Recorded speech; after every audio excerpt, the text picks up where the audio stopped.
Bonjour à tous et bienvenue sur la chaîne Le Café des Red Devils. Petit moment d'absence et je vous remercie pour tous vos messages, mais on est de retour et les gars, on est de retour avec quelle nouvelle? Vous l'avez vu déjà il y a quelques jours, mais il est enfin là. Brian Mbeumo, welcome to Manchester United après 40 000 années. Il est enfin un des nôtres et franchement, ça, je suis trop content. On va en parler. Il y a aussi Rashford qui est parti. Avant de commencer la vidéo, les gars, vous connaissez la chanson. On s'abonne, on partage, on commente. Vous êtes toujours de plus en plus nombreux. Ça me motive, les gars. Et même pendant que je faisais pas de vidéo, vraiment, ça me manquait de faire ces vidéos pour vous. Donc, les gars, on continue, on continue. Come on, United! Brian Mbeumo, notre nouveau numéro 19. Magnifique. Bon, le contrat, du coup, c'est 80 millions d'euros jusque 2030 avec une année supplémentaire en option. Alors, bon, le prix choque beaucoup de personnes. C'est 80 millions d'euros, c'est beaucoup d'argent, c'est sûr. Je vois toujours des comparaisons, non pas seulement avec Brian Mbeumo, mais d'autres transferts, des comparaisons avec des transferts qui se sont passés à l'époque, mais on n'est plus vraiment dans le même marché. Les prix ont augmenté, c'est un fait.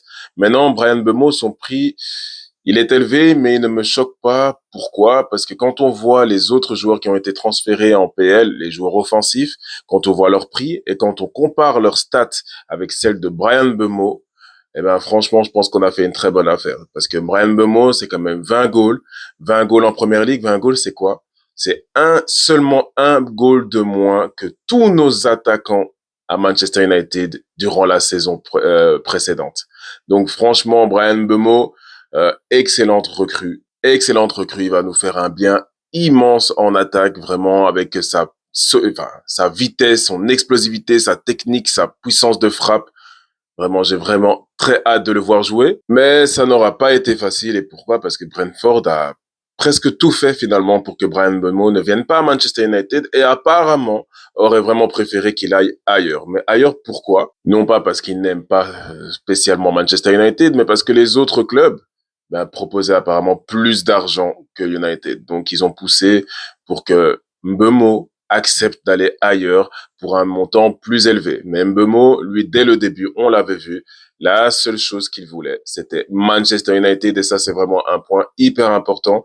Il faut vraiment que les gens se mettent dans la tête que Mbeumo ne vient pas seulement pour le salaire, il aura un salaire plus conséquent qu'à Brentford, c'est certain, c'est pas le même club, c'est pas les mêmes finances, mais par rapport au stade du club et aux nouvelles règles imposées donc au niveau salarial au niveau du club, ce n'est pas immense, ce n'est pas comme avant, ce n'est pas surpayé, donc il vient vraiment pour Manchester United. On rappelle, il y avait des clubs comme Arsenal, Newcastle, Tottenham, donc je pense qu'il faut vraiment quand même voir et apprécier le fait que Mbeumo, son club, c'est United, et que malheureusement, voilà, ça a pris du temps parce que Brentford voulait absolument le vendre au plus cher, au plus offrant, ce qui est normal entre guillemets. En tout cas, Manchester United, apparemment, ils sont vraiment mécontents du comportement de Brentford et je pense que ça a un peu entaché leur relation pour les prochains transferts s'il y en a.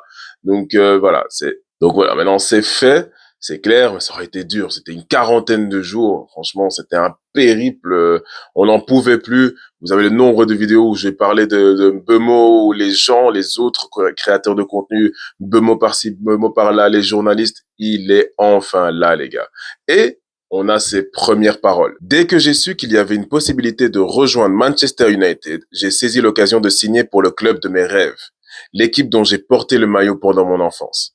Ma mentalité est de toujours être meilleur qu'hier. Je sais que j'ai la mentalité et le caractère pour atteindre un autre niveau ici, en apprenant de Ruben Amorim et en jouant avec des joueurs de classe mondiale. On en connaît un qui a voulu partir parce qu'il voulait jouer avec des joueurs de classe mondiale. Tout le monde m'a parlé de ce qui est en train de se créer ici. C'est un grand club avec un stade incroyable et des fans extraordinaires. Nous sommes tous déterminés à nous battre pour les plus grands trophées. Voilà, ce sont les premières paroles. Voilà, c'est le club de son enfance, c'est le club de son rêve, de ses rêves, pardon. J'avais vu plusieurs interviews, enfin des vidéos où il disait que lui, c'est Ronaldo. Les gars, je pense qu'on ne remerciera quand même pas jamais assez Cristiano Ronaldo parce que grâce à lui, on a un nombre de joueurs qui sont encore fans de United à l'heure d'aujourd'hui, malgré nos performances complètement immondes. Mais le fait qu'il y ait eu Ronaldo pendant un certain nombre d'années et qu'il ait été tout simplement incroyable. Eh bien, il y a beaucoup de joueurs d'aujourd'hui qui ont grandi en le regardant et ça paye. Donc, Ronaldo, merci pour les travaux. James Wilcox, lui aussi, a eu un petit mot donc par rapport à la venue de Bryan Mbeumo. Les stats de Bryan en première ligue sont exceptionnels. Sa remarquable régularité l'a placé parmi les joueurs les plus productifs d'Angleterre au cours des 3 dernières saisons. La foi de Bryan dans notre projet et sa détermination à rejoindre le club ont confirmé qu'il correspondait parfaitement à Manchester United et à la culture que nous sommes en train de développer. Nous sommes ravis d'avoir réussi à recruter l'une de nos principales cibles avant la tournée de pré-saison. L'expérience aux États-Unis sera l'occasion parfaite pour Bryan de travailler avec Ruben et ses nouveaux coéquipiers alors que nous nous préparons à une saison excitante. Tout à fait. Je suis tout à fait d'accord déjà. C'est très bien qu'il rejoigne. On aurait préféré qu'il soit là pour le match, pour le premier match de pré-saison, pardon, et la première semaine d'entraînement. Mais il sera là maintenant. Il sera là avec le groupe. Il va faire le voyage. Il va s'entraîner là-bas. Il va jouer avec eux. C'est parfait. Vraiment. On aurait préféré plus tôt, c'est sûr. Mais au moins, il va venir à temps. Il va pas venir en fin de pré-saison, juste avant la première ligue. Et puis, le temps d'adaptation, blablabla. Non, non, il sera là et ça, j'ai vraiment hâte. Donc, c'est fort possible, les gars, qu'on le voit déjà impliqué dans le match de ce week-end. Donc, c'est dimanche, en tout cas, heure belge, ce sera dimanche à 1 heure du matin parce que ça se joue aux États-Unis contre West Ham. Eh ben, il sera peut-être impliqué, il va certainement débuter sur le banc, c'est clair. Mais qu'est-ce que j'ai hâte de le voir jouer sous nos couleurs, les gars. Alors, Marcus Rashford. Eh ben voilà, Visca Barça pour lui, évidemment, enfin, avec toutes ces danses qu'il a fait pour rejoindre Barcelone. Et vous savez que j'apprécie le joueur. Et voilà, maintenant il est parti. Ça aurait été terrible si le transfert ne se faisait pas. En attendant, voilà, c'est un prêt avec option d'achat de 30 millions d'euros et une amende, une pénalité, pardon, comme pour Chelsea avec Sancho, mais apparemment avec un prix, enfin un coût un peu moindre tout de même. Il a accepté de réduire son salaire à 15% et ce qui est bien aussi, les gars, c'est que c'est Barcelone qui va couvrir l'entièreté du salaire de Marcus Rashford. Donc voilà, Marcus Rashford à Barcelone, c'est enfin fait. Ça fait un joueur indésirable en moins. Je suis quand même assez content pour lui. J'ai quand même, je sais pas, j'ai hâte de le voir jouer des classicos. Ça va être assez intéressant. Je sais pas si vous avez eu la hype aussi autour des fans de Barcelone sur la venue de Marcus Rashford. Je pense que Fabrizio Romano, si j'ai bien vu, c'est son 3e post le plus liké depuis qu'il fait les Here We Go, etc. Après, il me semble c'est Mbappé, Ronaldo et puis Rashford. Ouais, il a encore cette hype autour de lui, tant mieux pour lui. On espère qu'il va réussir. En attendant, nous, voilà, ça fait quand même un salaire en moins à payer pour cette saison. En espérant qu'il réussisse là-bas et que Barcelone l'achète au terme de la saison prochaine. Donc voilà, Rashford, bon vent et merci pour les travaux. Maintenant que Bryan Mbeumo est enfin arrivé, Manchester United maintenant se concentre sur la venue d'un attaquant, d'un numéro 9. Donc, il y a plusieurs noms qui reviennent. Hein, vous savez, vous connaissez, avec Manchester, on nous colle tous les joueurs, évidemment. Mais il y a quand même 3 noms. Alors, il y a un nom, apparemment, ça semble tout de même peu probable, c'est Nicolas Jackson. Voilà, j'ai vu pendant quelques jours Nicolas Jackson par-ci, par-là, à Manchester. Et puis en plus, il coûte super cher. Il semble que Chelsea l'estimait à 100 millions. Enfin bref. Selon Ben Jacobs, c'est peu probable que Manchester United fasse une offre, donc on peut passer à autre chose. Et les 2 noms qui sont vraiment plus probables, par contre, c'est Watkins et Sesko. Je vous ai déjà parlé des 2 joueurs. J'ai ma petite préférence pour Watkins.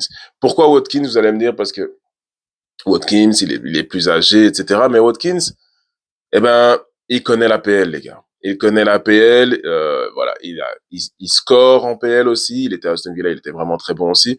Donc, je le vois bien s'intégrer rapidement dans notre effectif avec un Bryan Mbeumo, Cunha, Fernandez avec lui. Je pense qu'il peut encore plus marquer parce que Sesko, c'est un joueur très prometteur, un jeune joueur, vraiment un joueur de grand talent. Je ne le sous-estime pas du tout, mais il ne connaît pas l'APL, c'est un risque et il coûte cher. Il coûte cher, donc est-ce que c'est vraiment un risque à prendre d'aller mettre autant d'argent sur un joueur qui, finalement, on n'est même pas certain euh, qu'il va scorer et encore une fois faire le même coup que pour Højlund? Je ne sais pas, je pencherais quand même plus pour Watkins qui lui coûterait pardon, moins cher, à voir un peu maintenant comment Manchester va procéder. Et j'ai parlé de Højlund. Højlund, on avait appris avant le début des transferts qu'il voulait rester à Manchester, qu'il voulait se battre pour sa place, etc. Mais selon David Ornstein, eh ben, malgré cela, il y a quand même de fortes chances qu'il quitte le club. Parce que maintenant, si on fait venir un numéro 9, Zirkzee plaît plus au staff de Amorim, il y a Obi aussi, eh ben, ça commence à faire beaucoup de monde et il commence à perdre juste sa place parce que bon, la saison passée, ça a été, faut le dire, catastrophique. Maintenant, Højlund, il pourra toujours rebondir et rebondir où? Ce sera certainement en Italie. À voir comment ça va se passer parce que selon Fabrizio Romano, juste avant que je tourne la vidéo, ben il disait que lui, Højlund, il ne poussera jamais pour partir. Il partira seulement si le club le souhaite. Donc à voir. Je pense que tout ça va se jouer au moment où il y aura vraiment quelque chose de concret, pardon, avec un nouveau numéro 9. En attendant, wait and see. Pour les gardiens, on sait que Onana est blessé pendant plusieurs semaines, que voilà, pendant le match de pré-saison, le premier match qu'on a eu contre Leeds United, eh ben c'était Bayindir première mi-temps, Heaton au goal, Heaton deuxième mi-temps, pardon. On sait tous ici que c'est très léger pour la Première Ligue, c'est très léger pour n'importe quelle compétition et c'est trop léger pour Manchester United. Donc il nous faut un gardien et c'est trop léger. Onana aussi, hein, bien entendu. Donc il nous faut un nouveau gardien. Donc Manchester se penche sur plusieurs pistes, mais il y a quand même deux noms qui reviennent un peu plus souvent. C'est celui de Emiliano Martinez, mais Emiliano Martinez, Manchester se serait renseigné pour un prêt. Mais Aston Villa aurait rejeté parce que Aston Villa préférait justement le vendre et il coûterait tout de même 40 millions de livres sterling, donc on peut comprendre. Donc ça a été rejeté, à voir comment maintenant Manchester va procéder. Mais il y a un autre nom, depuis plusieurs mois, il revient, je me souviens, on en avait parlé en live, moi je le connaissais pas trop. Eh ben, c'est le jeune gardien belge de 23 ans, pardon, je vais y arriver, du Royal Antwerp. Il fait 1m93, attendez, j'ai ses stats ici. Donc 1m93, il a joué 41 matchs. Il a encaissé 52 buts, 174 arrêts, 77 d'arrêts sur les frappes concédées, 10 clean sheets, 4 penalties arrêtés sur 8, 2 erreurs amenant un but. Donc voilà, c'est un profil quand même intéressant. J'ai regardé que ses stats, j'ai vu quelques vidéos. Maintenant, voilà, je suis pas un expert en gardien, je vais pas vous mentir, je vais pas faire l'analyseur. Non, je vais pas vous mentir, je suis pas un expert en gardien. Mais voilà, le problème c'est que Onana, Bayindir, Heaton, c'est beaucoup trop léger. Mais je vais revenir sur une chose.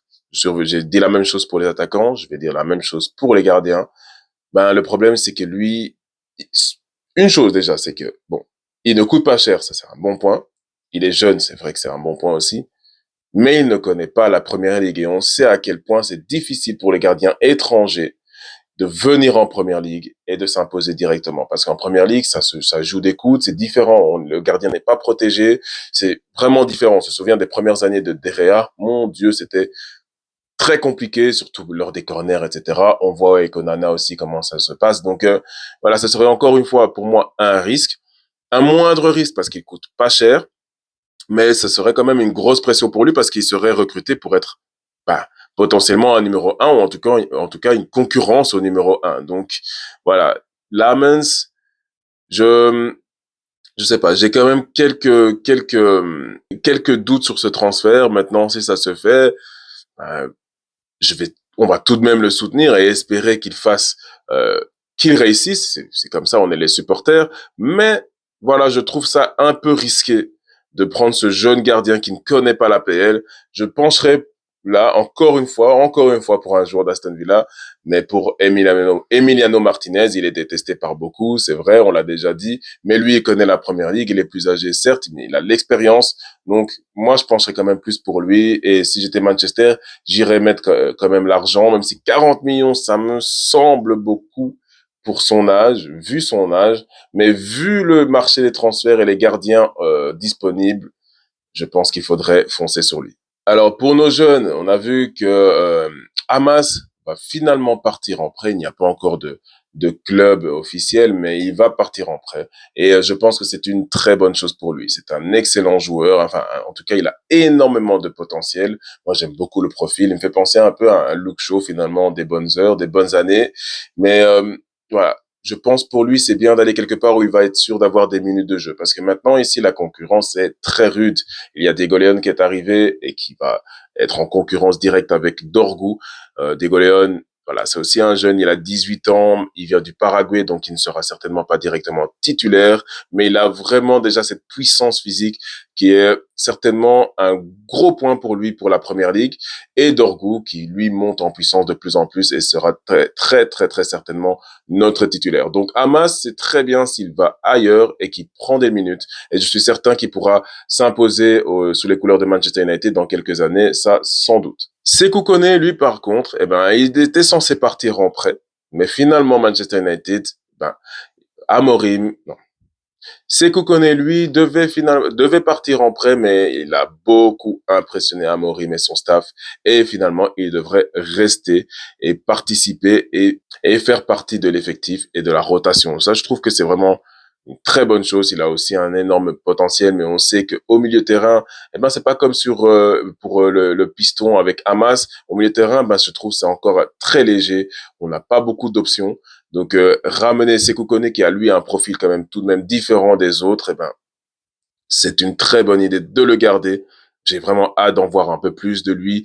J'aimerais bien le voir un peu associé pour certains matchs avec un Meinou, par exemple, avec une petite jeunesse, avec deux styles différents. Enfin voilà, Sékou Koné, en tout cas, il va rester. Et donc ce week-end, nos joueurs ont joué contre Leeds United. C'était 0-0. Voilà, j'ai pas pu regarder le match. J'ai vu beaucoup de débriefs, des gens très fâchés, etc. J'étais assez étonné parce que les gars, il faut se rappeler une chose, c'est le premier match. C'est le premier match de la saison, le premier match de pré-saison. Et les joueurs ne sont pas encore en forme. C'est normal. Il fallait pas s'attendre à qui déroule un jeu et qui tabasse l'équipe. On joue pas, parce que je vois beaucoup d'autres clubs qui, eux, bah, ils jouent contre des D3, D4, etc. Donc, c'est quand même un peu plus simple de dérouler. Mais là, voilà, 0-0. C'est vrai qu'il y avait des bonnes choses, des choses un peu moins bonnes. J'ai regardé le long résumé, hein, sur le site de Manchester United.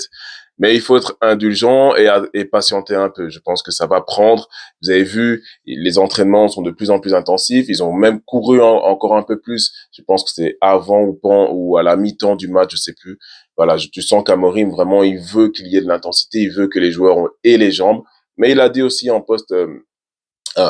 post-interview, après le match, que justement, ça manquait de rythme et c'est tout à fait normal. C'est le début, c'est la pré-saison, c'est fait pour ça aussi, c'est fait pour arriver en saison avec du rythme dans les jambes. Donc les gars, on patiente.